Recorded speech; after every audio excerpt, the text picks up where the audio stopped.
ഇവരെ ഇപ്പോൾ വയനാട് ജില്ലാ സെക്രട്ടറി പ്രതികരിക്കുകയായിരുന്നു. അദ്ദേഹത്തിലേക്ക് വീണ്ടും എത്താം. ഇപ്പോൾ PV അൻവറിന്റെ അഭിഭാഷകൻ കസ്റ്റഡിയിൽ എടുക്കേണ്ട കാര്യമില്ല, ചോദ്യം ചെയ്യാൻ എപ്പോഴെങ്കിലും ഹാജരാക്കാം. ഇന്നലെ 1 മണിക്കൂറിനുള്ളിൽ തന്നെ ഹാജരാക്കിയ ഒരു പ്രതിയാണ്.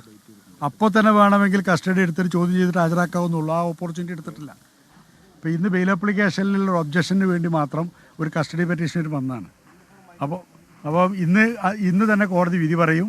5 മണിക്ക് മുമ്പ് കോടതി വിധി പറയാമെന്ന് പറഞ്ഞിട്ടുണ്ട്. കോടതി ഇപ്പോൾ സിറ്റിംഗ് നടന്നുകൊണ്ടിരിക്കുകയാണ്. കഴിഞ്ഞാൽ കോടതിയിൽ വിധി പറയും.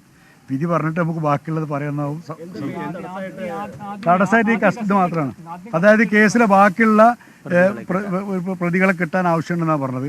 ബാക്കിയുള്ള എല്ലാ മെറിറ്റും കോടതി അപ്രീഷിയേറ്റ് ചെയ്തിട്ടുണ്ട്.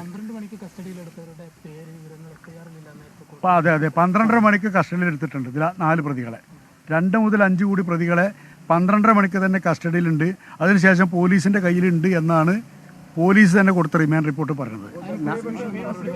അതിന് പ്രോസിക്യൂഷൻ പറഞ്ഞ മറുപടി ലോ ആൻഡ് ഓർഡർ സിറ്റുവേഷൻ മോശമായതുകൊണ്ട് ഞങ്ങൾക്ക് ശ്രദ്ധിക്കാൻ കഴിഞ്ഞില്ല എന്നുള്ളതാണ്. വളരെ മോശമായൊരു മറുപടിയാണ് പറഞ്ഞത്.